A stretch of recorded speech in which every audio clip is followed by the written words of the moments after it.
இப்போ லைஃப்பில் வந்து எதிர்பார்ப்புகள் ரொம்ப அதிகமாகும்போது அது நிறைய ஏமாற்றங்களை வந்து கொண்டு வந்து விட்டுவிடும். அப்போ அந்த ஏமாற்றம் வந்து வலி வேதனைகளை கொடுக்கும், கஷ்டத்தை கொடுக்கும், ஏன்டா இதை பண்ணுறோன்னு இருக்கும், வாழணுமா அப்படின்ற மாதிரியான ஒரு சிந்தனை போகும், ஏன் இங்கே இருக்கோம் அப்படின்ற ஒரு சிந்தனை வந்து கொண்டு போகும். அப்போது நீங்கள் வேறு மாதிரி நீங்கள் கேட்டாலும் எனக்கு இது வேணும், எனக்கு அது வேணும், இப்படி பார்க்குறேன், அப்படி பார்க்குறேன், இப்படி எல்லாம் சொன்னாலும் எல்லாமே கிடைக்கிறதுக்கு ஒரே ஒரு பதில் தான். என்ன அப்படின்னா தர்மம்.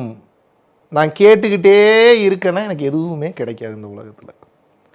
நான் கேட்குறத நிறுத்திட்டு இந்த உடல், இந்த மனம், இந்த ஆன்மாவை வச்சு இந்த உலகத்தில் நான் என்ன செய்ய முடியும்? பணமாகவே கொடுக்கணும்னு அவசியம் இல்லை. அதை ஒரு ஜாலியாக நம்ம சந்தோஷமாக அதை நம்ம அர்ப்பணிப்போடு நம்ம செய்யும்போது அந்த பக்குவம், அந்த தர்மம் உங்களுக்கு வேண்டுங்கிற எல்லாத்தையுமே தானாக கொண்டு வந்து விடும். இது இன்னொருவர் கொடுத்து வருவது அல்ல. இப்போ ஏன் தூக்கம் வரமாட்டேங்குது அப்படின்னா, ஒரு எக்ஸாம்பிளுக்கு சொல்கிறேன். இப்போ எல்லாருக்குமே தூக்கம் வராதுக்கு கர்மா தான் காரணம், ஈஸியாக சொல்லிடலாம். பட் ஏன் கர்மா காரணம்? ஏன் தூக்கம் வரமாட்டேங்குது? நீங்கள் யோசிச்சிங்கன்னா புரியும் நல்லா ஆழமாக. மனம் இறுக்கமடைந்திருக்கும். மனம் எப்போது மிகவும் இறுக்கமடைகிறதோ அப்போ உங்களுக்கு மனம் ஃப்ரீ ஃப்ளோவில் இருக்காது. அப்போ தூக்கம் தானாகவே நின்றும். இப்போ யோகிகள், ஞானிகள் தூங்காமல் தான் இருப்பாங்க, ஆனால் எனர்ஜெட்டிக்காக இருப்பாங்க. இப்போ சராசரி மனிதர்கள் தூங்காமல் இருந்தாங்கன்னா டயர்டாயிடுறான். கரெக்டாக உங்களுக்கு நான் சொல்கிறது புரியுதா? அப்போது உங்கள் எல்லாத்துக்கும் ஒரே பதில் தான், தர்ம சிந்தனையில் இருங்கள். தர்ம சிந்தனை மட்டும்தான் நம்மை அடுத்த கட்டம் கொண்டு. இவ்வளோதான் சீக்ரெட், அதை தாண்டி ஒன்றும் இல்லை. நீ சிந்தும் கண்ணீரானது 3ஆம் நபருக்காக என்றால் நீ பூரணத்துவம் அடைந்தவன். அப்படின்னா அதுக்கு இன்னொரு அர்த்தம் என்னன்னா, கடவுள்னு அர்த்தம், முழுமைன்னு அர்த்தம், முழுமையான நிலைன்னு அர்த்தம். எது முழுமை பெற்று இருக்க முடியும்? இறைவனால தான் முழுமை பெற்று இருக்க முடியும். மனிதன் முழுமை பெற முடியாது. மனித நிலையிலிருந்து முழுமை என்ற ஒன்று அடையும் போது நீங்கள் கடவுளாக மாறிவிடுவீர்கள். அப்போ பூரணத்துவம் என்றால் என்ன அர்த்தம்னா இறைநிலை. 10 ஊருக்கு போங்க, வாங்க, ஊர் சுற்றுங்க, சாப்பிடுங்க, டூர் போங்க, கல்யாணம் பண்ணுங்க, குழந்தை குட்டி பெற்றுங்க, லவ் பண்ணுங்க, அதெல்லாம் பிரச்சனை இல்லை. ஆனால் என்னென்னா உங்கள் சிந்தனையில் எப்பயுமே ஒன்று தெளிவாக இருக்கணும். இப்போ நீங்கள் என்ன எடுத்துக்கிட்டிங்கன்னா, காலையிலேருந்து நைட்டு வரைக்கும் எனக்கு எங்கெல்லாம் வாய்ப்பு கிடைக்குதோ அங்கெல்லாம் தர்மம் பண்ணிடுவேன், அங்கே ஏதோ ஒரு ஹெல்ப் பண்ணிடுவேன், அங்கே யாருக்கோ ஒருத்தருக்கு சப்போர்ட் பண்ணிடுவேன், யாரோ ஒருத்தர் நலம் விசாரிப்பேன். இது எதுக்கு பண்ணுறதுன்னா, இப்போ எக்ஸாம்பிள் ஸ்விக்கி ஃபுட்டு ஆர்டர் போடுறேன். இப்போ ஒருத்தர் வராரு, ஃபுட்டு வந்து கொடுக்குறாரு, எனக்கு தோசை கொடுக்குறாரு, சப்பாத்தி கொடுக்குறாருன்னா அவரை மிரள வைக்கணும். மிரள வைக்கிறதுனா என்ன? பயங்காட்டுறது கிடையாது. நீங்கள் அவருக்கு நல்லது பண்ணி மிரள வைக்கணும். அவன் ஒரு 20 ரூபா டிப்ஸ் கேட்டு வந்திருப்பான், நீங்கள் 200 ரூபா டிப்ஸ் கொடுத்தீங்கன்னா என்னாங்க? அவனுக்கு நிலை குலைந்து விடுவான். புரியுதா நான் என்ன சொல்லி? இதுதான் சீக்ரெட், புரிஞ்சுக்கோங்க. எந்த அளவுக்கு ஒருவனுடைய மனம் குளிர்கிறதோ, ஆனந்தப்படுகிறானோ, உங்களுக்கு எங்கேருந்து எப்படி நல்லது நடக்கும்னே தெரியாது.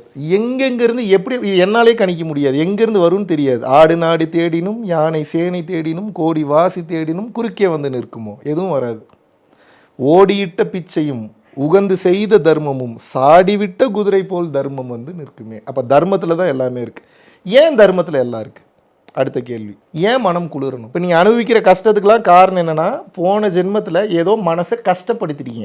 எனக்கு ஏன் ஹெல்த் பிரச்சனை இருக்குது, எனக்கு ஏன் பணம் வரல, என்னால் ஏன் நிம்மதியாக இருக்க முடியல, என்னால் ஏன் பிறவில்லா பெருவாழ்வுக்கு போக முடியல, என் புருஷன் ஏன் அப்படி இருக்கிறாரு, எனக்கு ஏன் சரியான பொருளாதாரம் இல்லை, எனக்கு ஏன் சரியான ஞானம் இல்லை, எனக்கு ஏன் எல்லாமே நெகட்டிவாக நடக்குது? ஒரே காரணம் தான். நீங்கள் நினைக்கிற மாதிரி பல காரணம் இல்லை, இது எல்லாத்துக்கும் ஒரே காரணம் தான். என்னென்னா, உங்களுடைய ப்ரீவியஸ் பேலன்ஸ், உங்களோட டெபாசிட்டில் ஏகப்பட்ட பஞ்சாயத்து நீங்கள் பண்ணி வச்சிட்டீங்க. இப்போ அதை ஈக்குவல் பண்ணுற அளவுக்கு இந்த பாடியில் நீங்கள் எதாவது புதுசாக நல்லது பண்ணணும். 4 நல்லது பண்ணிட்டு 5000 கெட்டதை எப்படி அழிப்பீங்க? அப்போ 5000 கெட்டதை அழிக்கணும், நீங்கள் 10,000 நல்லது பண்ணணும். நான் இந்த பிறவியை நான் கோடீஸ்வரனாக வாழ்ந்தாலும், இந்த பிறவியை நான் சந்தோஷமாக அனுபவித்தாலும், இந்த பிறவியில் எனக்கு வேணுங்கிற எல்லா வீடு வாசல் வசதி எல்லாம் இருந்தாலும், அனைத்தும் இருந்தாலும், இந்த சீக்ரெட் தெரியலன்னா வாழ்ந்து பிரயோஜனம் இல்லை. எந்த சீக்ரெட்டு? நான் ரொம்ப ஈஸியாக சொல்லிட்டதெல்லாம் யாரும் வாயே திறக்க மாட்டாங்க. மனதை குளிர்வித்தல். பல மனம் கஷ்டப்பட்டுச்சு, அதனால பாவமாச்சு, அதனால இந்த பிறவியில் நான் இவ்வளோ கஷ்டத்தை அனுபவிக்கிறேன். இப்போ இதுக்கு என்ன பதில், இதுக்கு என்ன ரெமெடி? தேடி தேடி போய் நான் இப்போ போய் அந்த மனசு எங்கே இருக்குது, உயிரோடு இருக்கான்னு கூட தெரியாது, எங்கே இருக்குன்னு கூட தெரியாது. அப்போ நான் என்ன பண்ணணும்னா, என் கண் எதிர்க்க வர்றவன், காதால் வர்றவன், நான் வாழ்க்கையில் சந்திக்கிறவன், எல்லாருமே எதுக்கு வரான்னா செட்டில்மெண்ட்டுக்கு தான் வரான். ஒன்று ஏதாவது ஒன்று வாங்கிட்டு போக வருவான், இல்லை நீங்கள் ஏதாவது ஒன்று கொடுக்குறக்கா வருவீங்க தான், ஏதோ ஒன்று நடக்கும். அப்போ என்னென்னா முடிந்த அளவுக்கு அவன் மனசை குளிர் வச்சுட்டு எதிர்பார்க்காம ரிட்டர்ன் ஆயிடணும். நீங்கள் மனசை குளிர் வச்சுட்டு அங்கே எதிர்பார்ப்பு இருக்குது அப்படின்னா அப்போ மறுபடியும் அங்கே பாவத்தை சேர்க்குறீங்க. நீங்கள் அந்த மனம் குளிரும் போது, அந்த மனம் ஆனந்தம் அடையும் போது உடனே பிரபஞ்சத்திற்கு தெரியும். அப்போ என்னென்னா கண்ணுக்கு தெரியாத உங்கள் பிளாக்கேஜஸ் எல்லாம் ஒவ்வொன்றா கிளியர் பண்ணும்.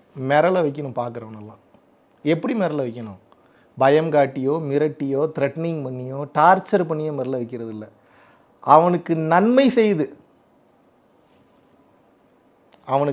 செய்து, அவனுடைய எதிர்பார்ப்பை புரிந்து கொண்டு, அந்த உயிருக்கு என்ன தேவைன்றதை புரிஞ்சுக்கிட்டு, எல்லாமே செய்கிற அளவுக்கு நமக்கு பண வசதி இல்லைனாலும் பரவாயில்ல, அந்த நேரத்தில் அந்த மனசை எப்படி குளிர்விக்கணும்னு பார்த்துட்டு அந்த பாயிண்ட், அந்த மார்க்கை ஏர்ன் பண்ணிடுங்கன்ற.